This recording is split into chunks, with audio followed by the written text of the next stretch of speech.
नमस्कार दोस्तों, मैं आपका दोस्त आपका भाई दीपक सिंह कटेरिया। इस समय पूरे देश में एक खबर आग की तरह फैल रही है। एक खबर जिसपे हर जगह चर्चा हो रही है, जिसपे हर जगह लोग बात करते नहीं थक रहे हैं। ऐसी खबर जिसपे मीम्स बनने लगे हैं। लोग इंस्टा पे, व्हाट्सएप पे, फेसबुक पे अलग अलग मीम्स बना रहे हैं। कारण केवल एक कि एक महिला ने अपने पति को छोड़ा। यह बात समाज के बुद्धिजीवी और पुरुष प्रधान विचारधारा के लोगों से बर्दाश्त नहीं हो रही। हजारों सालों से औरत को गुलाम बनाने वाली राजनीति में यदि एक औरत पति को छोड़ती है तो ये बात लोग बर्दाश्त नहीं कर पा रहे हैं। आखिर क्यों? आखिर कारण क्या है कि एक महिला के व्यक्तिगत जीवन को या एक पति पत्नी के व्यक्तिगत जीवन को यूं सार्वजनिक किया जा रहा है। इस बात पे पड़ताल होनी चाहिए। क्या कारण है कि एक पति जबकि सोशल मीडिया पे या कैमरे के सामने रो कर कह रहा है तो लोगों को बुरा लग रहा है कि उसकी पत्नी कामयाब होने के बाद उस व्यक्ति को छोड़ देती है। लेकिन क्या कभी इस बात पर ध्यान दिया है कि प्रतिदिन हजारों औरतों को उनके पति घर से निकाल देते हैं, छोटी छोटी बातों पे तलाक दे देते हैं। कभी दाल में नमक कम होता है, कभी एक महिला ने बेटी को जन्म दिया, या कभी सफाई देर से हुई, या पति सुबह ऑफिस जाने के लिए, ड्यूटी जाने के लिए बैठा है और जरा सी देर केवल नाश्ते के लिए हुई, इस बात पर भी तलाक दे दिए जाते हैं। इस बात पर भी पति पत्नी को घर से निकाल देता है। आपने कई बार देखा होगा कि नई नवेली शादी होती है, दहेज के नाम पर पत्नियों को घर से बाहर निकाल दिया जाता है, पत्नी को जला दिया जाता है, मार दिया जाता है। कई बार आपने देखा होगा कि उन मामलों में भी पत्नियों को दोषी बनाया जाता है जिनमें उनकी कोई गलती नहीं होती है। ऐसे मामलों में भी पति अपनी पत्नी को छोड़ने से एक पल नहीं चूकते। आपने अपने आसपास कई बार ऐसा देखा होगा कि पतियों के अवैध संबंध औरतों से होते हैं। उन्होंने बाहर भी अपने अफेयर मेंटेन किए हुए होते हैं और उसके बाद भी पूरे पौरुष से, पूरी मर्दानगी के साथ अपना जीवन जी रहे हैं और पत्नी के पता चलने पर भी उसको ही डांटते हैं, उसे छोड़ने की धमकी देते हैं। आपने कई बार ऐसा देखा होगा, लेकिन फिर भी इस देश में कोई समस्या नहीं होती है। इस देश में व्यक्ति औरत को गिराने का एक अवसर नहीं छोड़ना चाहता। आप शास्त्रों में देखिए, कई स्थानों पे औरत को सम्मान दिया गया है, लेकिन कुछ जगहों पे हमारे समाज में औरतों को बहुत ही गिरी नजरों से भी देखा गया है।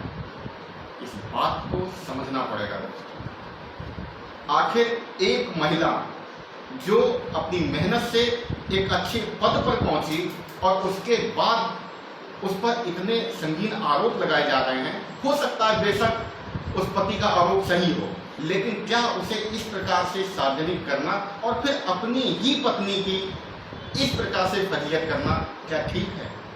इस पर समझना चाहिए। अगर पत्नी के अवैध संबंध किसी व्यक्ति के साथ थे तो सबसे पहले व्यक्ति को न्यायालय जाना चाहिए, न्यायालय में अपील दायर करनी चाहिए थी। हिंदू मैरिज एक्ट में कई ऐसे प्रावधान हैं जिनमें आदमियों को भी लाभ मिल सकता है, लेकिन ऐसा कुछ नहीं हुआ। उस व्यक्ति ने सबसे पहले अपनी पत्नी के व्हाट्सएप को हैक किया, उसके द्वारा की गई चैट वायरल कर दी। ये हर प्रकार से कानून के खिलाफ करते रहा है। बेशक ये हुआ होगा कि एक पत्नी किन्हीं भी निजी कारणों से, या जैसा कि आज समाज में हर जगह बात हो रही है कि चलिए मैं यही मान लेता हूं कि वो जब कामयाब हो गई उसे लगा कि उसका पति अब उसके योग्य नहीं रहा। हो सकता है ऐसा रहा हो, लेकिन इसकी कोई पुख्ता जानकारी अभी तक मिली नहीं है। ये केवल अटकलें हैं जो केवल बातें आ रही हैं, मीडिया में आ रही हैं, सोशल मीडिया में आ रही हैं, बस इसी से सब कुछ जान रहे हैं। कोई व्यक्ति आलोक मौर्य से मिलने नहीं गया, कोई व्यक्ति ज्योति मौर्य से मिलने नहीं गया। मीडिया उनके परिवार से मिलने गई तो उस पर आपको पता होगा कि मीडिया में क्या आया है। मेरा कथन केवल इतना है कि किसी भी प्रकार से एक महिला का चरित्र इस प्रकार से जज करना कहीं ना कहीं गलत है। इस देश में एक आदमी कोई मौका नहीं छोड़ता है औरत को गिराने का, और अगर एक बार औरत अपनी मर्जी का करती है तो फिर इतने सवाल क्यों? और यदि सवाल ही करने हैं तो उन आदमियों से क्यों नहीं किए गए जो अपनी पत्नियों को छोड़ने में एक पल संकोच नहीं करते हैं? आप देखेंगे कि इस देश में बलात्कार करने पर कभी रोक नहीं लग पा रही है। कोई व्यक्ति इस बात के लिए आंदोलन नहीं कर रहा है। केवल 1, 2, 5, 4 मामले ऐसे हुए होंगे पूरे देश में जिन पर लोग आंदोलन करते हैं, लेकिन आंदोलन उस लेवल पे नहीं होता जिस पे होना चाहिए। आपने देखा होगा मीडिया से, सोशल मीडिया के द्वारा आपने आलोक मौर्य को रोते हुए देखा होगा। उसका कहना है कि उसकी पत्नी का अवैध संबंध एक पीपीएस अधिकारी मनीष दुबे से है।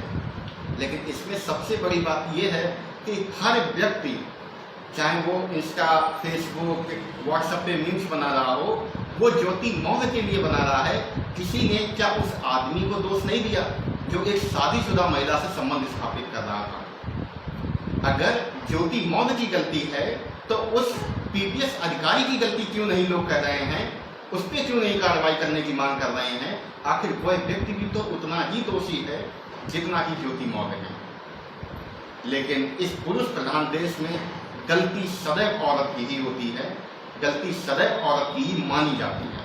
इस देश में महिलाओं के साथ होने वाले बलात्कार किसी भी स्तर से कम नहीं होने। आखिर इस देश में बलात्कार करता कौन है? क्या कभी किसी महिला ने किसी पुरुष के साथ बलात्कार किया है? ऐसी कोई घटना सामने नहीं आई है। लेकिन पूरे देश में पुरुष के द्वारा महिलाओं के साथ बलात्कार सदैव होते रहे हैं और शायद होते भी रहेंगे। जब तक इस देश में पुरुष प्रधान विचारधारा के लोगों पर अंकुश नहीं लगाया जाएगा, महिलाओं का शोषण बंद नहीं होगा। अगर आप एनसीआरबी की रिपोर्ट उठा के देखें तो आप देखेंगे कि 2021 में 31,677 मामले बलात्कार के दर्ज हुए, जिसमें लगभग 86 मामले रोज के रहे हैं। वहीं 2020 में 28,046 मामले, 2019 में 32,033 मामले, जिनमें 10% से अधिक दलित महिलाओं के साथ बलात्कार हुआ, और 2022 की रिपोर्ट अभी तक प्राप्त नहीं हुई है। इतने अधिक बलात्कार कर कौन रहा है? क्या ये पुरुष नहीं है? क्या पुरुष पे रोक नहीं लगनी चाहिए? लेकिन दोषी केवल महिला को बनाना कहीं ना कहीं गलत है। और फिर उस महिला को जो वेल एजुकेटेड हो, पढ़ने में बहुत अच्छी हो, जिसकी पूरे यूपी में 16वीं रैंक आई हो, जो एसडीएम के पद पर तैनात रही हो, और फिर उसके चरित्र पर इस प्रकार से प्रश्न उठाना गलत है। और मेरी एक सलाह है उन मीम्स बनाने वालों से जो ज्योति मौर्य के विरोध में मीम्स बना रहे हैं, कि फिल्में बहुत देखी होंगी, फिल्मों में देखा भी होगा कि आजकल बहुत चल रहा है ठुकरा के मेरा प्यार मेरा इंतकाम देखेगी। अरे इंतकाम ही दिखाना है तो आलोक मौर्य के अकाउंट में चंदा दीजिए, उसको रुपए उसके अकाउंट में डालिए और उसे यूपीएससी की तैयारी करवाइए। वो आईएएस बन के आए और एसडीएम और पीपीएस से अपने इंतकाम का बदला ले। लेकिन इस प्रकार से किसी के सम्मान को, एक सम्मानित पद पे कार्यरत व्यक्ति की फजीयत करना गलत है। मैं सलाह दूंगा आलोक मौर्य को कि कृपया यदि वो इन मामलों से निकल सकें तो यूपीएससी की तैयारी करें, आईएएस बन के आएँ और फिर इंतकाम लें। इंतकाम रोड पे किसी की बेइज्जती करने से नहीं, खुद को उठा के लें। आशा है कि लोग ज्योति मौर्य पे मीम्स बनाना बंद करें। धन्यवाद। भारत माता।